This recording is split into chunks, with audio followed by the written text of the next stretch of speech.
오늘은 첫 번째 시간으로 요한복음 전체에 대한 서론 길라잡인데 요한복음 1장 1절부터 18절까지 말씀을 같이 보도록 하겠습니다. 요한복음 1장 1절부터 18절 말씀 우리 교독하겠습니다. 제가 먼저 읽습니다.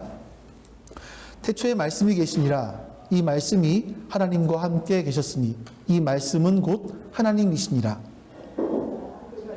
하나님과 함께 계셨고 만물이 그로 말미암아 지은 바 되었으니 지은 것이 하나도 그가 없이는 된 것이 없느니라. 그 안에 생명이 있었으니 이 생명은 사람들의 빛이라. 빛이 어둠에 비추되 어둠이 깨닫지 못하더라.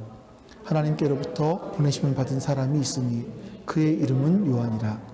그가 증언하러 왔으니 곧 빛에 대하여 증언하고 모든 사람이 자기로 말미암아 믿게 하려 함이라. 그는 이 빛이 아니요 이 빛에 대하여 증언하러 온 자라.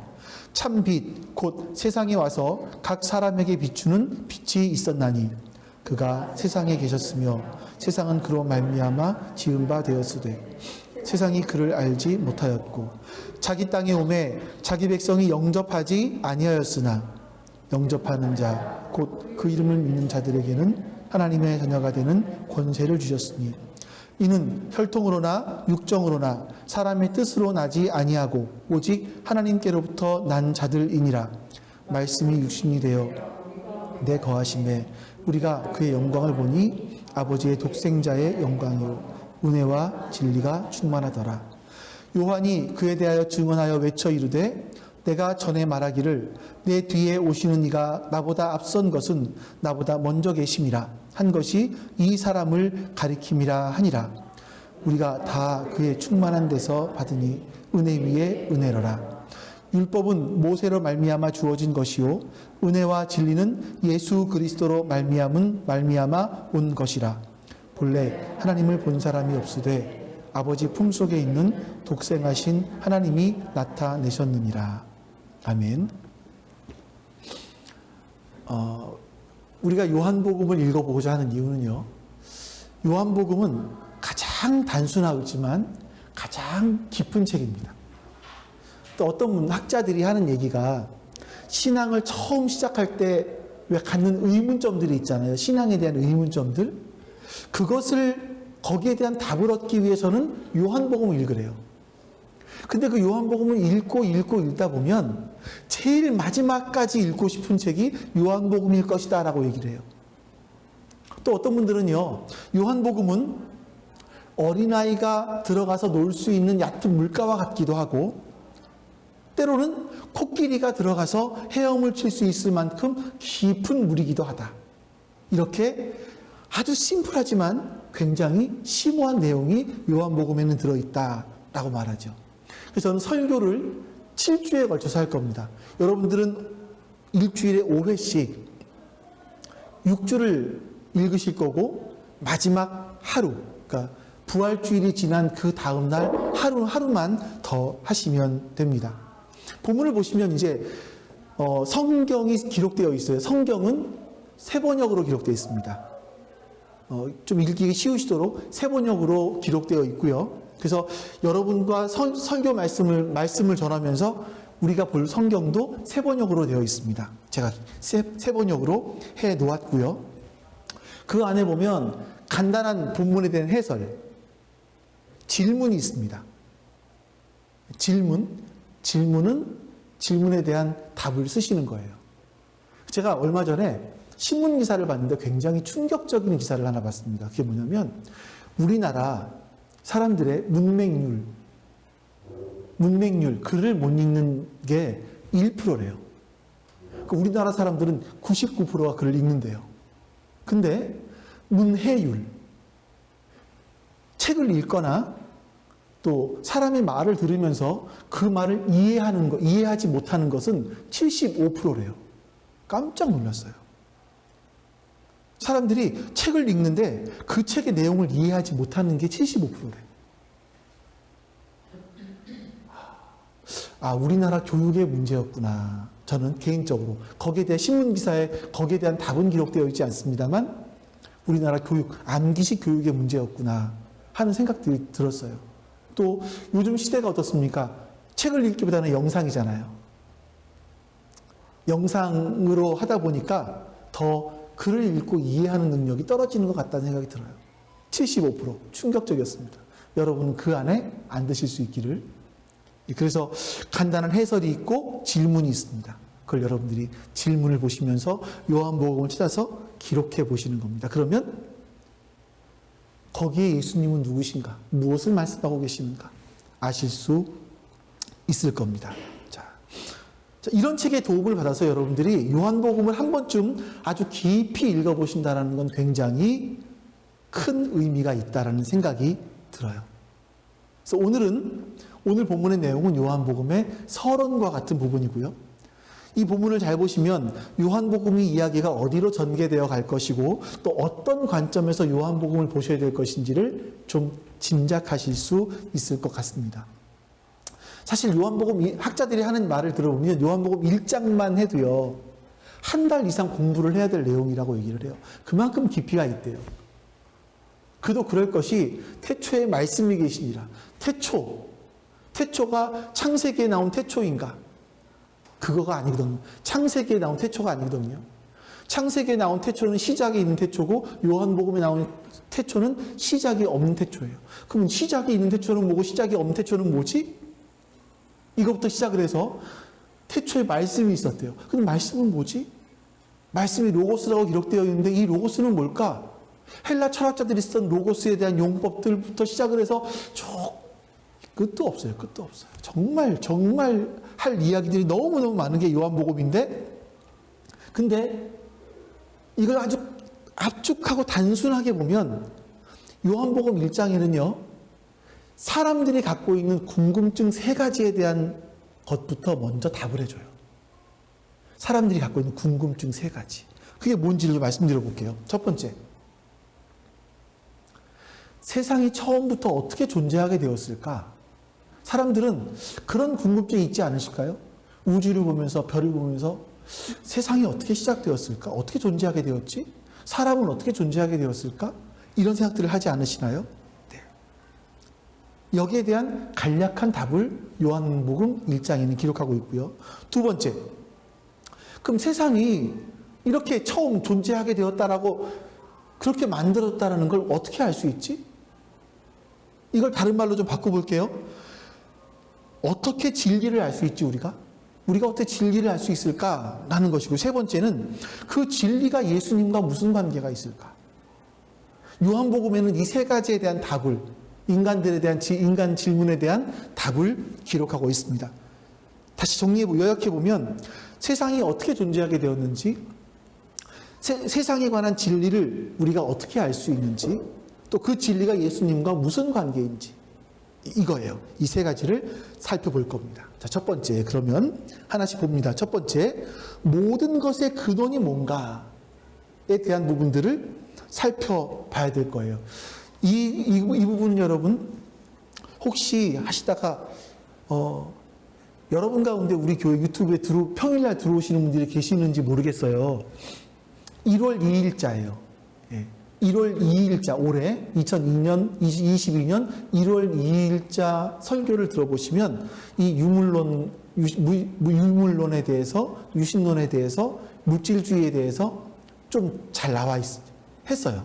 제가 그날은 음성이 녹음이 안 돼서 다시 찍어서 여러분들께 올려놨어요. 혹시나 이런 일을 대비해서 참조하시면 될 것 같고요. 자, 인간이라면 누구나 우리가 보고 있는 이 삼라만상, 이게 어떻게 시작되었을까? 어떻게 시작되었지? 라는 궁금증이 있습니다. 그래서 인류는요, 거기에 대한 답을 계속 찾아왔어요. 그리고 지금 나온 2가지, 가장 큰 2가지 견해는 뭐냐면 유물론, 또 한 가지는 유신론입니다. 이 2가지가 지금 인간의 기원, 이 세상의 기원에 대해서 이 2가지가 가장 큰 논리로 이야기되고 있어요. 자, 유물론, 물질주의라고도 번역할 수 있겠는데, 유물론은 물질을 1차적으로 보는 거죠. 1차. 처음에 물질이 있었다. 태초에 물질이 있었다. 그 물질을 기초로 해서 의식과 정신이 생겨났다. 이렇게 보는 겁니다. 물질이 처음에 있었고 그 물질로 말미암아 의식과 정신이 생겨났다. 그러니까 유물론에 따르면 세상은 신에 의해 창조된 것이 아니고요. 원래 물질이 있었는데 그 물질에 의해서 인간의 정신, 의식 이런 것들이 생겨나게 되었다. 그래서 발전하기도 하고 소멸하기도 하고 정신 이런 것들은 2차적인 것이다 라고 얘기를 합니다. 그래서 유물론 속에는 신의 존재를 부정하죠. 신은 없다. 제가 말하는 이 신이라는 것은 하나님만을 얘기하지 않습니다. 예. 이 사람들이 말하는 신까지도 모두 얘기하는 겁니다. 근데 이런 사고가 결국 이 유물론은요, 모든 것은 물질로 돌아간다라는 거예요. 물질로 돌아가기 때문에 죽으면 끝이다. 그래서 우리의 삶도 역시 우연의 결과이다. 자, 여러분, 우리가 살아갈 때요, 죽으면 끝이에요. 죽으면 다 끝나. 아무것도 없어. 그러면 살아가는 삶의 방식이 어떻게 될까요? 굳이 뭐 이 땅에서 좋게 살아갈 이유가 있을까요? 하는 생각이 듭니다. 그냥 우연히 존재했다? 우연히 사라지는 존재가 인간이라는 거예요. 인간이. 이게 뭐 진화론적 과정이든 진보의 법칙을 거쳤던 세상은 물질에 기반해서 변화를 거듭하다가 우연히 여기까지 왔다. 그리고 결국 물질로 돌아갈 것이다. 이게 유물론입니다. 이 유물론과 대비되는 게 유신론이죠. 유신론이라는 건 처음부터 물질이 있었던 것이 아니라 신이 있었다. 그 신이 물질도 만들고 이 삼라만상을 만들었다라고 보는 겁니다. 근데 여러분, 다시 한번 여러분 기억을 상기해 보십시오. 사람들은 유신론에 대해서 이건 신앙인들이 믿음이 있기 때문에 하는 것이다 라고 얘기를 해요. 그럼 유물론은 과학적으로 증명이 됐습니까? 유물론은 과학적이고 유신론은 신앙적인 것이다 라고 얘기를 해요. 근데 사실은 과학자들도 유물론을 증명하지 못합니다. 1월 2일자 설교를 좀 더 참고해 보시면 될 것 같아요. 과학자 중에서 이런 사람이 있으면 로저 펜로스라는 사람이 있어요. 이분은 아주 이력을 대자면 막 너무 화려해. 2020년도에 블랙홀이라는 이론으로 블랙홀에 대한 논문을 써서 제일 첫 번째 블랙홀로 노벨 물리학상을 받습니다. 이분은요, 스티븐 호킹이라는 분과 쌍벽을 이루는 그 물리학자예요. 또 그러면서 수학자예요. 사진 좀 보여줄까, 우리? 네. 저분이에요. 이분이 수학자이고 물리학자이다 보니까, 이 혼돈 속에서, 아무것도 없어도 혼돈 속에서 이렇게 질서정연한 우주가 만들어질 수 있는 확률을 계산했어요. 이게 얼마인지 혹시 아시겠어요, 이게? 1, 10, 100, 1000만, 10만, 100만, 1000만, 억, 10억, 100억, 1000억, 조, 10조. 12조 3천억 분의 1. 이래요. 질서정연한 우주가 만들어질 확률이 12조 3천억 분의 1이래요. 그러면 이 질서정연한 우주가 만들어질 수 있다, 없다? 있다, 없다? 없다라는 거죠. 이건 수학자들의 계산이고 12조 3천억 분의 1이라고 하면 도대체 어느 정도인지 상상이 안 갈 정도의 숫자인데 없다. 이 사람은 스스로가 종교가 없다라고 얘기를 하는 분이에요. 기독교인이 아니에요. 종교가 없다라고 얘기하는 분이에요. 근데도 이거는 신의 개입이 있지 않고서는 이렇게 질서정연한 우주를 만들어줄 수 없다라고 이분은 이야기를 합니다. 성경은 뭐라 그럴까요, 그러면? 요한복음 1장 1절, 3절까지 말씀 좀 볼까요? 자, 시작. 태초에 말씀이 계셨다. 그 말씀은 하나님과 함께 계셨다. 그 말씀은 하나님이셨다. 그는 태초에 하나님과 함께 계셨다. 모든 것이 그로 말미암아 창조되었으니 그가 없이 창조된 것은 하나도 없다. 이 태초라는 것이 창세기 1장 1절에 생각나죠. 근데 여기서 우리가 이해할 수 있는 중요한 내용은요, 하나님이 말씀으로 세상을 창조하셨다. 하나님께서 말씀으로 세상을 창조하셨다. 하나님의 말의 능력으로 물질과 모든 세계가 만들어졌다라고 하는 거예요. 하나님이 말한 대로 되었다. 여러분, 말이라는 것은요, 영향력이 대단합니다. 여러분들이, 예를 들어서 여러분들이 오늘 교회를 딱 오셔서, 목사님, 좀 다이어트 하세요? 날씬해 보이세요? 그럼 제가 막 그날은 성령이 충만한 것처럼 설교를 할 거예요. 예? 근데 만약에 여러분들이 오셔서 목사님 요즘 스트레스 받는 일 있으세요? 머리가 더 비어 보이는데요. 여기가 빈 게 아니라 머리카락이 더 비어 보이는데요.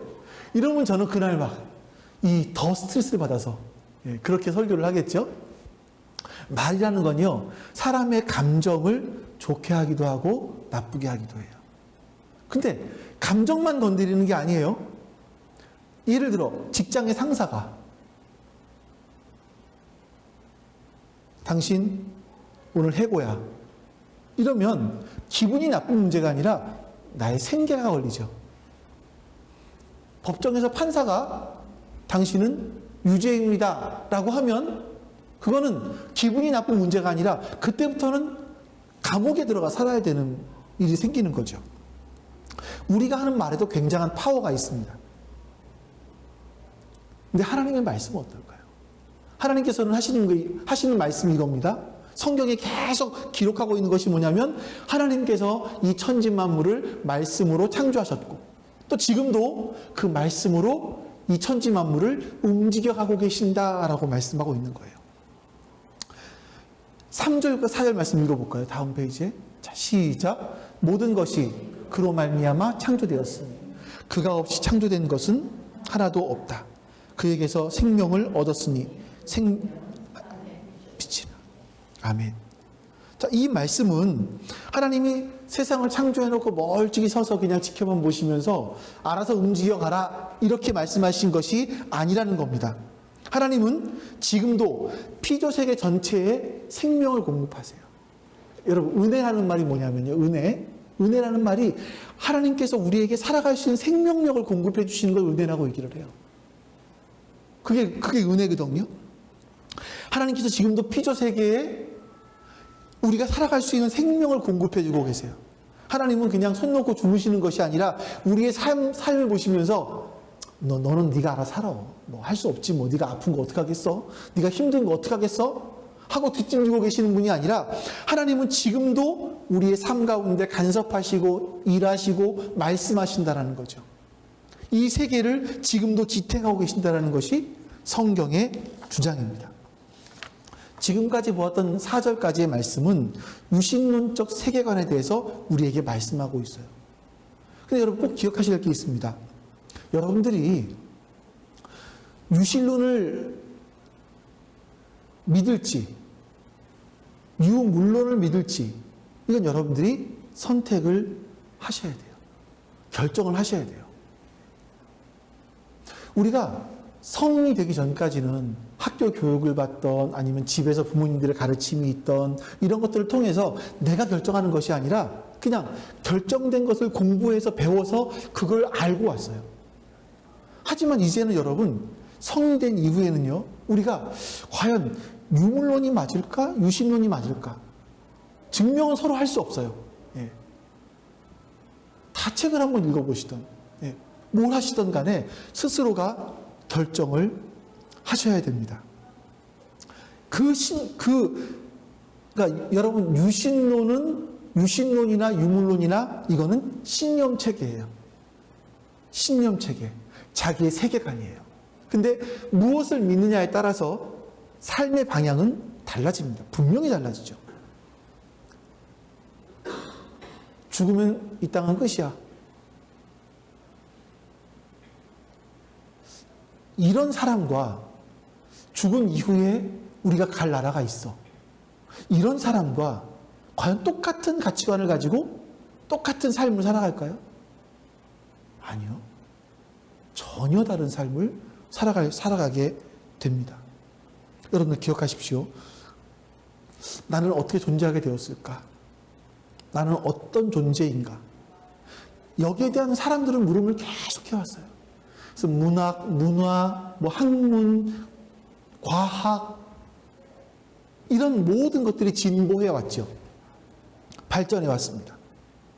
여러분들 이 내면 여기서 올라오는 이 질문을 회피하지 마시고 스스로 한번 결정해 보십시오. 그러니까 저는 여러분들이 유신론을 인정하신다고 믿으실 거라 생각을 해요. 유신론을 믿으실 거라 생각을 해요. 근데 한편에서는 과학자들이 얘기할 때 유신론, 우리 기독교에서 얘기하는 게 좀 약간 뭐랄까 편향되어 있는 부분들이 있었어요. 과학적인 부분들과 예를 들어서 너무 길어지는데 이렇게 얘기하면 과연 이 우주의 기원은 얼마나 될까? 이 지구의 나이는 얼마일까? 저도 편중되어 있었어요. 6,000년일 것이다. 왜냐하면 성경에 쓰여진 날짜가 6,000년이라고 하기 때문에 이렇게부터 시작을 해서 과학자들이 얘기하는 거는 47억 년을 얘기하는데 너무나 큰 갭이 있잖아요. 찾아보셔야 돼요. 결정하셔야 돼요. 더 궁금한 부분이 있으면 책으로 좀 더 알아보시면 좋을 것 같고요. 두 번째. 자, 그러면 이렇게 궁극적인 진리가 있다고 해도 그 진리를 어떻게 알 수 있을까 하는 겁니다. 진리가 뭐죠, 여러분? 진리, 그럼 우리는, 예수님! 이러고 끝나버려요. 우리가 쓰는 진리라는 용어가 뭐냐면, 우리 사전에 있는 단어와 성경에 있는 단어를 제가 좀 조합을 해봤더니, 이렇게 돼요. 이 세상을 살아가는 참된 이치, 이게 우리나라 국어사전에 있는 거예요. 진리. 이 세상을 살아가는 참된 이치. 근데 성경에서 진리라고 했을 때는 확고하다, 변하지 않는다라는 뜻이 있어요. 그러니까 뭐냐면 진리라 그러면 뭐냐면 이 세상을 살아가는 변하지 않는 참된 이치, 이게 진리예요. 이 세상을 살아가는데 변하지 않는 것이 있대요. 변하지 않는 참된 이치가 있대요. 그러니까 사람들은요, 지금까지 보니까 대부분의 사람들은 진리를 찾기 위해서 탐구하고 수행하고 정진했어요. 그래서 스스로 질문하고 공부하고 수행을 하죠. 예를 들어서 이슬람 사람들, 이슬람교는 어떻게 진리를 찾아갔느냐? 율법을 따라서 율법에서 하고 있는 말하는 대로 선을 행해서 덕을 쌓으면, 공덕이라고 하죠. 선을 행해서 덕을 쌓으면 신이 나를 인정한다. 이거예요. 그래서 여러분, 굉장히 이게 위험한 게 뭐냐면, 이 이슬람 극진 뭐라 그러나요, 그거를. 굉장히 극렬한 사람 있잖아요. 그러니까 비행기에 타고서는 그냥 건물에 자살폭 테러하는 거예요. 왜냐하면 거기서 말씀하고 있는 대로 그것이 선이기 때문에, 말씀하고 있는 거 지키는 거기 때문에, 그러면 신이 나를 인정한다고 믿기 때문에 자살 폭탄 테러도 하는 거예요. 이슬람 사람들은요. 힌두교는 우리와 많이 상관이 없어요. 힌두교는 보니까 착한 일을 해서 덕을 쌓는 거예요. 그리고 요가를 통해서 신을 만나요. 제가 요가도 말씀드렸어요, 여러분. 요가라는 건 단순하게 운동이 아니에요. 그 요가의 자세 하나하나가 사실은 인도 사람들이, 힌두교를 신봉하는 사람들이 신과 만나기 위해서 하는 행동들인 거예요. 고행의 길인 거예요, 그게. 요가는 단순하게 지금 그 유행처럼 와가지고 우리 몸 건강하게 해주고 고양이 자세를 하면 뭐가 좋아지고 이런 차원을 넘어서요. 세 번째, 불교는요, 고행을 하고 참선을 하다 보면 번민에서 해탈하게 된다. 내 번민을 일으키는 이기적인 욕망으로부터 해방될 수 있다. 이렇게 말을 합니다. 그래서 이웃 종교들이 하는 일들은 정말 대단해요. 여러분 그때 사진 하나 보여드렸죠. 오른팔 들고 46년간 사신 분. 다 말랐잖아요. 팔이 내려가지가 않아요. 신을 위해서. 내 팔 하나쯤은. 그분이 기도했던 평생을 46년간을 기도했던 인류의 평화. 와, 얼마나 숭고해. 거룩하잖아. 누가 그러고 살아가요? 성철 스님이요? 면벽 수행을 얼마나 했죠? 등을 땅에 대지 않고 잠잔 게 몇 년이요? 누가 그런 일을 해요? 기독교인 중에 그렇게 한 사람 있으면 나와보라 그러세요? 없어요. 대단해요. 대단하신 분들이세요. 이렇게 수행을 하면서 어떻게 살아야 되는지, 인생이 무엇인지 탐구해 갔어요. 그래서 여러분 종교인들을 보시면 뭐 절에 다닌다 그래서 막 아이고 이러지 마세요. 예? 무슨 말인지 모르세요? 아시죠? 예. 꼭 그러더라고요. 목사들이 그러면 왜 스는 왜 이렇게 얘기하시는 분들이 있어요. 님지 안 붙여주시고. 근데 그러지 마시고 스님 해주시고요. 그분들을 존중해 주세요. 근데 그분들이 살아오면서 파편적이지만 우리 안에 남겨놓은 유산들이 굉장히 많아요. 인류 역사에 기여한 것들이 굉장히 많습니다. 근데 여러분, 기독교는요, 진리를 알아가는 면에서 다른 종교와 엄청나게 다릅니다. 사람들은 모든 종교는 같다라고 얘기를 하잖아요. 근데 여러분, 기독교는요, 다른 종교나 과학적 지성주의가 말하는 것과는 자세가 전혀 다릅니다. 다른 종교에서는 인간이 진리를 찾아서 수행을 하고 고행을 하고 정진을 해서 나아가야 되는 건데, 기독교에서는 진리가 인간을 찾아왔다라고 얘기합니다. 하나님이 인간에게 진리를 보여주셨다라고 말합니다. 이걸 성경에서는 계시라고 해요. 계시란 펼쳐서 보여주다. 감추어져 있던 것을 보여주다. 이게 계시예요. 볼 수 없었던 것을 보여주다. 그래서 5절 말씀을 보시면 그 빛이 어둠 속에서 비치니 어둠이 그 빛을 이기지 못하더라. 인간이 사는 세상을 어둠이라고 말하고 있고 그 빛이 어둠 속에 비쳤더니 어둠이 이기지 못했다. 9절 말씀, 8절 말씀, 9절 말씀. 참 빛이 있었다. 그 빛이 세상에 와서 모든 사람을 비추고 있다. 이렇게 말해요. 여러분, 불교 용어 중에서 암중모색이라는 단어가 있어요. 암중모색. 암중모색이라는 단어 아시죠? 캄캄한 데서 더듬어 찾아가는 거예요. 그러니까 세상의 종교는 어둠이어서 앞이 안 보여서 아무것도 볼 수가 없어서 더듬어 진리를 찾아가요. 이게 동서양을 막론하고 일반적인 종교들의 모습이에요. 근데 기독교는요, 인간이 아무리 노력을 해도 진리를 찾을 수 없기 때문에, 세상은 어둠이기 때문에 하나님께서 빛을 비추어 주셨다. 너무 다르죠. 너무 다른 거예요, 여러분. 다른 모든 종교들은 인간이 스스로 진리를 찾아가야 돼 라고 얘기합니다. 열정, 진실함, 이런 건 존중할 만해요. 근데 성경은 인간이 노력을 해서 넘을 수 없는 한계가 존재한다라고 말하는 겁니다. 그게 지적인 한계, 인식의 한계, 영적인 한계, 여러 가지가 있겠죠. 우리 여러분, 지적인 한계를 우리가 알잖아요.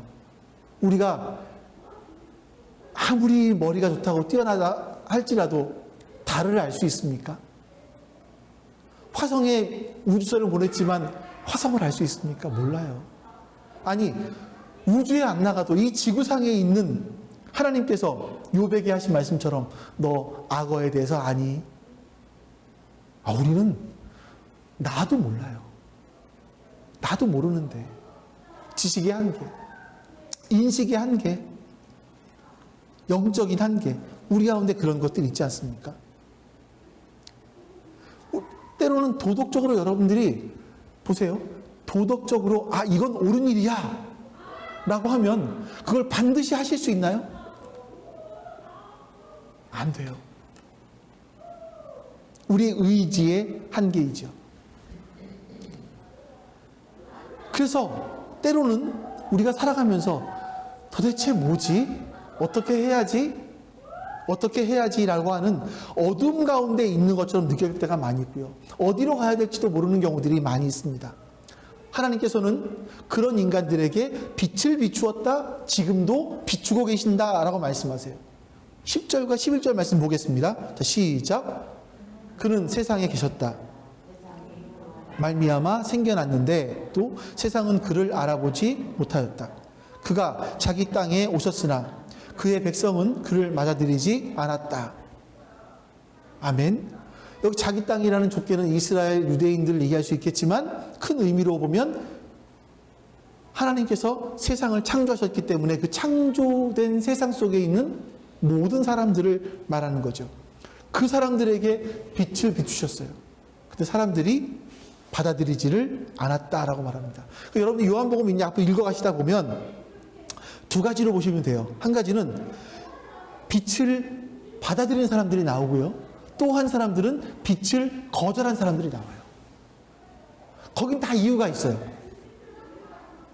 왜 이 사람은 빛을 받아들이고 이 사람은 빛을 거절했을까? 여러분들이 찾아서 보시는 거예요. 공부하시면서. 성경은 나름대로의 이유가 지금도 마찬가지라고 얘기하고 있는 것이고요. 빛을 받아들이는 사람들에게는 어떤 일이 일어나는가? 12절 말씀. 12절. 자, 시작. 그러나 그를 맞아들이는 사람들, 곧 그 이름을 믿는 사람들에게는 그는 특권을 주셨다. 이걸 예전에 우리가 교회 학교에서 배웠던 것처럼 보시면 안 돼요. 하나님의 자녀가 되었다. 나는 왕자, 너는 공주. 이런 거 하면 너무나 좀 약간 단순화시키는 거죠. 가볍게 만드는 거죠. 하나님의 자녀가 되었다는 건 뭐냐면 하나님의 진리를 받아들이고 그 진리를 이해할 정도의 수준이 되었다라는 거예요. 준비가 되었다. 하나님의 세계에 들어가서 하나님을 알아가고 하나님을 누릴 삶을 시작했다라는 겁니다. 다시 말해서 하나님이 이 땅에 오셔서 빛을 비추어 주신 가장 중요한 목적은, 자신을 드러내 보여주신 가장 중요한 목적은 어둠 속에서 암중모색하며 진리를 찾아가려고 하는 사람들에게 빛을 비춰주심으로, 하나님의 세계를 이해하지 못하는 사람들에게 하나님의 세계를 이해하고 하나님과의 특별한 관계를 누리며 살게 해주신 거죠. 여러분, 계시를 잘못 이해하면 기도하다가 하나님께서 나에게 말씀해 주신 거라고 생각할 수 있겠지만 그런 것이 아니고, 계시는 빛을 비추어 주시고 그 계시의 기초에서 진지하게 진리를 탐구해 나가는 것을 말합니다.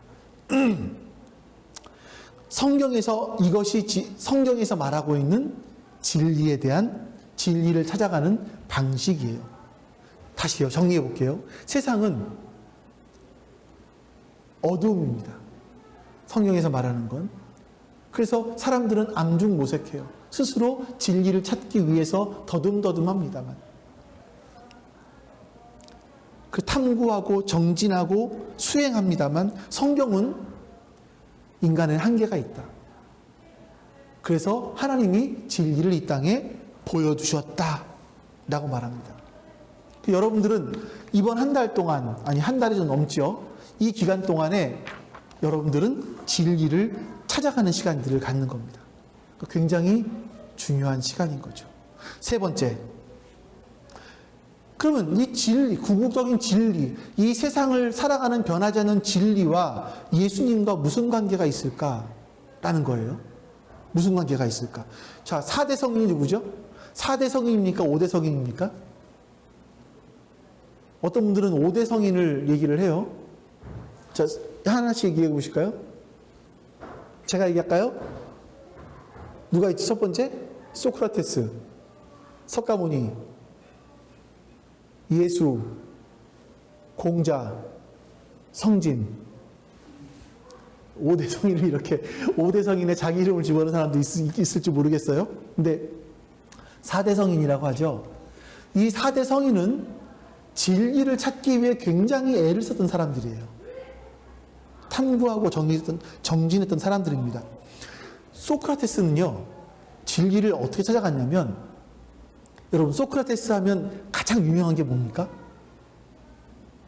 너 자신을 알라. 이거예요. 근데 이게 뭐의 기초냐면 대화법이에요. 소크라테스에게 되게 중요한 것은 알려져 있는 대화법. 소크라테스의 대화법이 굉장히 유명해요. 소크라테스는요, 진리를 추구하며 살았어요. 왜 사는지, 세상이 어떻게 생겨났는지, 이 생겨난 세상을 어떻게 살아가야 되는지, 이거를 깨닫기 위해서 평생 진리를 추구했어요. 근데 이 진리를 추구하는 방법이 뭐냐면 질문해 보는 거예요. 질문해 보는, 나는 누구지? 내 몸은 왜 이렇지? 질문해 보는 거예요. 뭔 너 자신부터 알아라고 얘기한 거겠죠? 그 끊임없이 스스로에 질문을 해요. 이게 소크라테스의 대화법이에요. 근데 소크라테스가 마지막에 죽으면서 했던 말, 물론 뭐 소크라테스, 석가모니, 예수님, 다 님자 붙여야 되나? 공자님, 이분들은 스스로가 책을 쓰진 않았어요. 공통점이에요. 스스로 책을 쓴 분은 없어요. 소크라테스도 스스로 책을 쓴 게 아니라 제자 플라톤이 막 그 소크라테스의 책을 써낸 거지. 그런 거죠. 소크라테스가 마지막에 했던 말이 뭐냐면요, 가장 확실한 것은 내가 진리를 모른다는 것이다. 평생을 진리를 찾았는데도 불구하고 내가 진리를 모르겠다. 석가모니는요, 진리를 찾기 위해서 출가를 했습니다. 그리고 보리수라는 나무 밑에서 해탈의 경지에 이르죠. 큰 깨달음을 얻고 해탈의 경지에 이릅니다. 그 다음에 이 석가모니는요, 이제는 나를 믿고 따르라, 이렇게 얘기하지 않았습니다. 뭐라고 말하냐면, 너희도 각자 해탈의 경지에 이르도록 수행하고 깨달으라. 그 불교는 스스로가 수행하는 겁니다. 진리를 찾아서 스스로가 수행하는 거죠. 한 번은요, 석가모니가 병에 걸려서 돌아가시기 얼마 안 남고 병에 걸려 고통 가운데 있을 때 제자 중에서 아난다라고 하는 제자가 와서 묻습니다.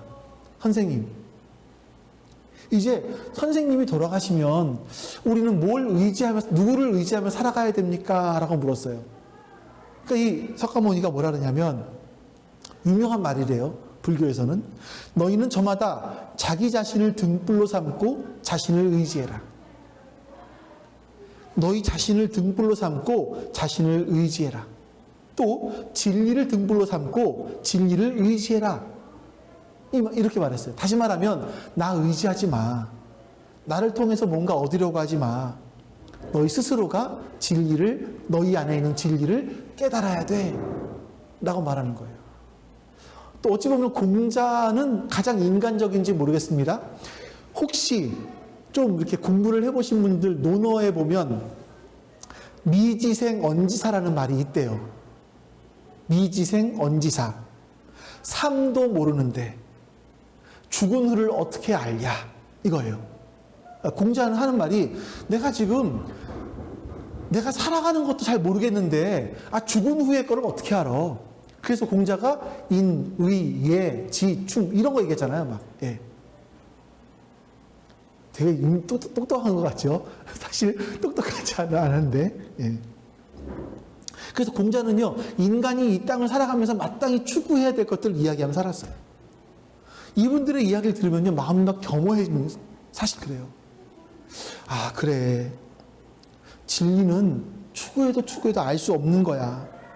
진리는 누구의 의지에서 얻을 수 있는 게 아니라 나 스스로 알아가야지.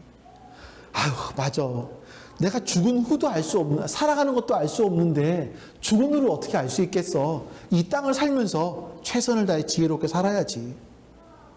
아주 우리에게 좋은 깨달음들을 줍니다. 근데 예수님은 다른 이야기를 하세요. 14절 말씀 보겠습니다. 자, 시작. 그 말씀은 육신이 되어 우리 가운데 사셨다. 우리는 그의 영광을 보았다. 그것은 아버지께서 주신 외아들의 영광이었다. 그는 은혜와 진리가 충만하였다. 자, 그 말씀은 세상을 창조하신 하나님을 말씀하는 거죠. 근데 하나님이 육신이 되어서 우리 가운데 뭐 하셨다고요? 사셨다. 여기 보면 사셨다. 인간 안에서 사셨다라고 얘기합니다. 다시 말해서 하나님이 우리 같은 인간이 되어서 이 땅에 오셨는데 그분이 예수님이다. 성경은 앞에서 본 성인들과는 너무나 다른 주장을 해요. 끝까지 반복해서 말하는 것이 있습니다. 그게 뭐냐면 신이 인간이 되었다라는 거예요. 어떤 종교도 여러분 그렇게 말하는 종교는 없습니다. 신이 인간이 되었다. 그러니까 여러분이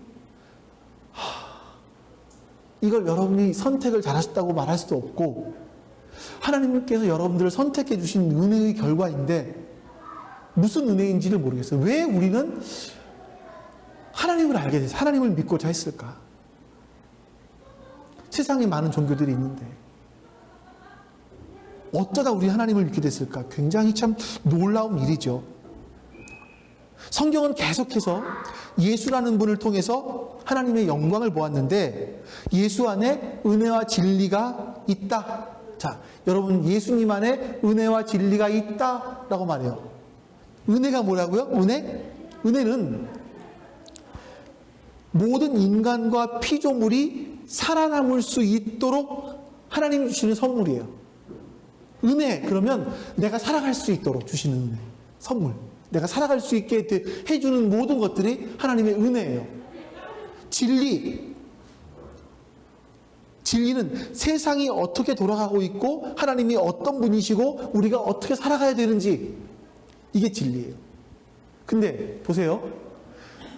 세상에서 우리가 살아갈 수 있는 그 생명력과 이 세상을 어떻게 살아가야 될지에 대한 진리가 누구 안에 있어요?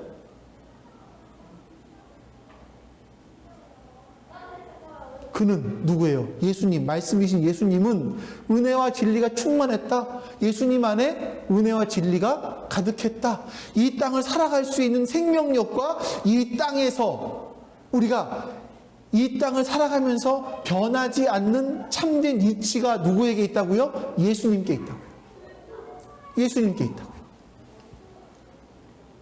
이게 성경에서 계속 우리에게 하고 있는 말씀이에요. 16절 말씀에 같이 읽어봅니다. 시작. 우리는 모두 그의 충만함에서 선물을 받되 은혜에 은혜를 더하여 받았다. 우리에게 엄청난 은혜를 줄 수 있는 진리의 보고, 은혜의 보고, 이게 예수님 안에 있다라는 겁니다. 이게 가능한 이유가 뭐냐면 예수님이 인간의 몸을 입고 오신 하나님이시기 때문이다라는 거예요. 이게 요한복음에서 요한복음 처음부터 끝까지 계속 우리에게 주장하고 있는 바로 그런 내용들입니다. 자, 18절 볼게요. 시작. 일찍이 하나님을 본 사람은 아무도 없다. 아버지의 품속에 계신 외아들이신 하나님께서 하나님을 알려주셨다. 분명히 말합니다. 다른 세 명의 성인들의 주장과는 이분들의 주장은 우리가 받아들이기 쉬워요.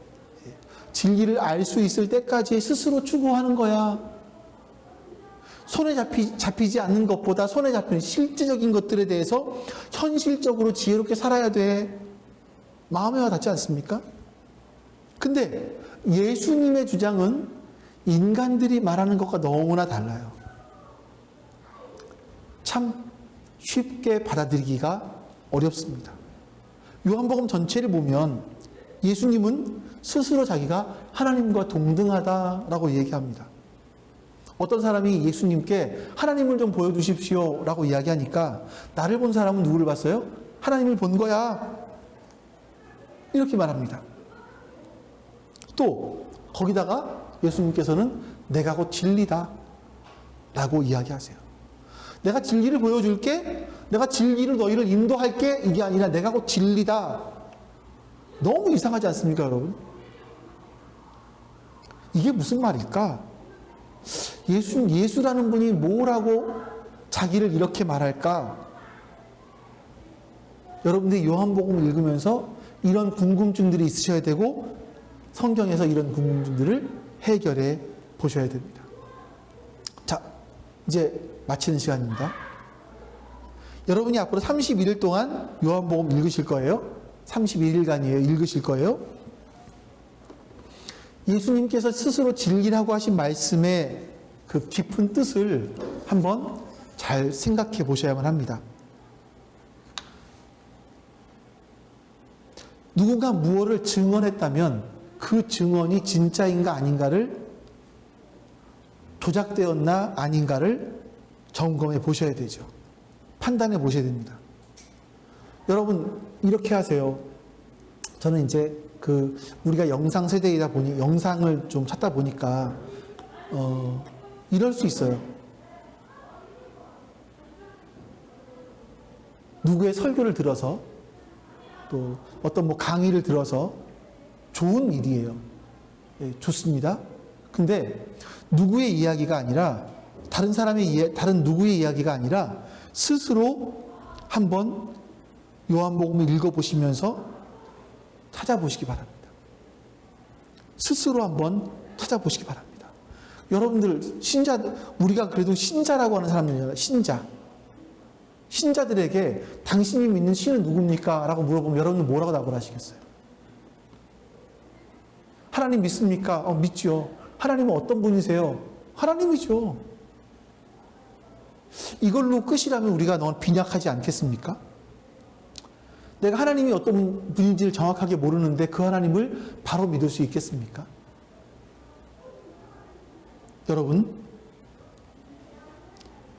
여러분들 요한복음을 통해서 예수님이 누구신지, 하나님이 누구신지 좀 깊이 더 알아갔으면 좋겠습니다. 한 주에 정해진 만큼 읽으시고, 목요일까지입니다. 금요일까지 읽으시는 겁니다. 예. 한 번에 나는 끝까지 한 주 만에 다 할 거야, 하루 만에 다 해야지, 이러지 마시고 하나씩 차근차근 해나가 보셔도 좋을 것 같아요. 일주일치를 하루에 하는 것 좋을 것 같아요. 그거는 한번 도전해 보시기를 바랍니다. 그리고 이 31일의 여행이 끝날 때쯤 되어서 여러분 스스로가 요한의 증언이 사실인지, 또 그분이 증언하고 있는 예수가 누구인지 만나실 수 있기를 간절히 바랍니다. 아버지 하나님 감사합니다. 우리가 이제 요한복음을 같이 한번 읽으면서 은혜와 진리가 충만하신 그 예수님을 알아가려고 합니다. 주님, 우리에게 지혜를 주시고 우리에게 은혜를 베풀어 주시옵소서. 하나님, 그래서 예수님 안에 있는 그 진리 그리고 그 은혜를 우리가 누릴 수 있도록, 경험해 볼 수 있도록, 그래서 예수님에 대한 믿음이 더욱더 견고해질 수 있도록 도와주시옵소서. 감사드리며 우리 주 예수 그리스도의 이름으로 기도하옵나이다. 아멘. 이제는 우리 주 예수 그리스도의 은혜와 그 크신 하나님 아버지의 사랑하심과 성령 하나님의 교통하심이 지금 함께 예배한 모든 하나님 백성들 머리 위에 지금부터 영원토록 함께 하시기를 간절히 축원하옵나이다. 아멘.